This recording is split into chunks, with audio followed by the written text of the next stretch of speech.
Out there, and this video is a little bit darker. Don't want bright lights on. Kids are trying to sleep. They'll probably make some noise in the background pretty soon, anyways, because they ain't gonna go to sleep, the little butts. But anyways, I decided to start doing these a little bit different. Um, in case you've watched any of them, I've been talking about the stroke mostly, and I will mention it. But the stroke is going really, really slow progress. I thought things would have proceeded a little bit faster, and they're not. So there's not really much updates to give you or anyone in regards to the stroke itself. I did just post an update from when I was at the hospital or the doctor's office for my 2 month period, and you can watch that one. But I'm gonna start focusing this more like a a journal about my journey back to what is hopefully normal. Also, a reflection on my children, because I didn't expect this stroke. Like I keep telling you guys out there, you don't see it coming, you're not expecting it, and if something happens to me, I want my kids to know my voice, to know my name, know what I look like, know daddy's sense of humor, know what daddy's fears were, what daddy made daddy smile. I want to know all that stuff. So hopefully over the next few, I guess in months of me posting these, I will give all that information out. Not on purpose, just listen to me, talk to me, they'll know me. At least feel they know me. I plan to be there, but again, I didn't plan to have a stroke either.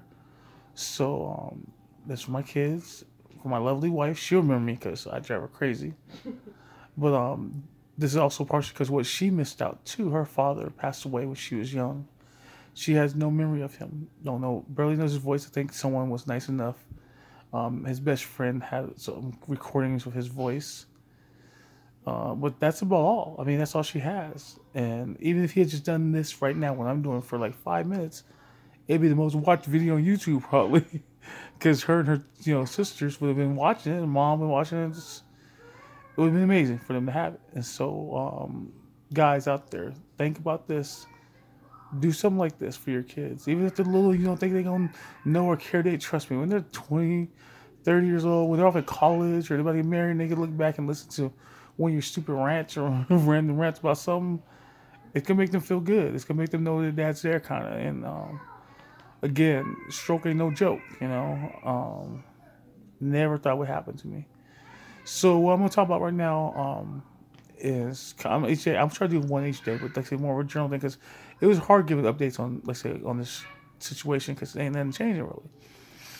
But I'm gonna talk about something that's in the news and it's gonna be different than you think I'm talking about it, and that's the Roe versus Wade stuff going on right now. Now, kiddos, um, hopefully when you watch this when you're older, things have gotten fixed better for people who are being affected by Roe versus Wade.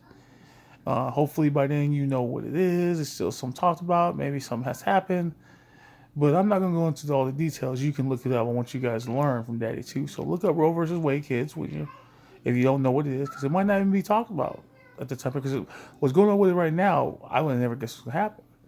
But not for the reasons most people think. There's three things mainly that have been bothering me about this whole thing.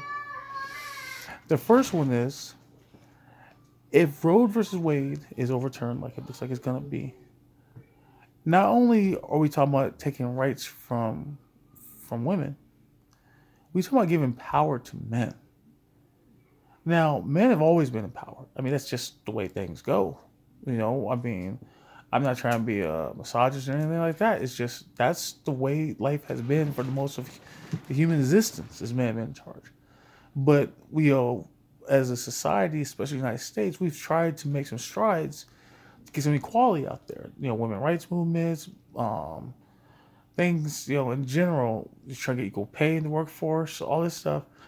And for us to go back to a time where it's like the 50s, and this is 2020s, come on, that doesn't seem right. And the reason I say giving the man the power is because if men are in charge mostly, let's just look at it, even when kids are watching this. Let's say, and I hope I'm wrong. 20 years, 30 years from now, when you're watching, I hope I'm wrong. But men will still probably make more money. There'll be more men in Congress and politics in general. There'll probably be more men CEOs still. And so right now, women's are losing their power to decide what to do with their own body, and it's men making that decision for them. That is what's so crazy about this. It's like men feel like they gave you the right to vote, gave you the right to choose your body, and we're gonna take it back because that's what's happening. Now, I'm not saying only. Please be sure this. Not saying only men voted for this. There's some women who voted, or who. Sorry, say that. Women who voted to overturn this. There's like I think three of them on the Supreme Court right now, and they, at least one or two voting to overturn women's rights. In this sense. Now, that's what brings me to the second troubling part. We, the people, country for the people, by the people. Well, the people have spoken. 70% of people don't want this, but we get it anyways. 70% of people say overturning this would be a tragedy, but we get it anyways. And we, the people, really don't want this. I don't want it. And what's screwy about politics is I'm from Washington State originally. And in my entire lifetime, I've lived in Washington, Texas, and Oklahoma for a little bit, maybe 3 months to a year in Oklahoma. And probably spent about, at the time of this video, 4 or 5 years in Texas. Most of my life was in Washington. A lot of people never even leave their state. They born somewhere. They might move to a different city, neighboring town. They might not even leave their state. So what they say is we the people for the people crap is your vote. In Washington, I guarantee you they would never vote to overturn this. So I can live my whole life surrounded by people who think like me, who would never vote for anything like this ever happen, and it still happens. Even though every elected official I voted for swore they wouldn't let this happen. They didn't. On their part, they did the best they could. And I come from a city, Tacoma, which is 2 million people. Washington probably is like 60, 70 million people. Who knows? But that 60 million people vote, and opinions don't matter in the whole grand scheme of things, because in states like Texas, there's twice as many people. And I know representatives supposed to be represented fairly. That's why we vote for who we vote for, and who they vote for, and eventually it's supposed to balance out. And it's supposed to represent the people when they get to Congress. The number is supposed to represent the people when the votes are elected. But here's the problem. None of us have voted or elected the Supreme Court. Our representatives did. And our representatives, if they really represented us, it seemed like the court should be about 70% what we want to. So somehow the court, which should be roughly reflecting what the people want, is somehow so far off balance that when you have 70% of people who don't want something to happen and the Supreme Court thinks it's the right thing, who are they really representing?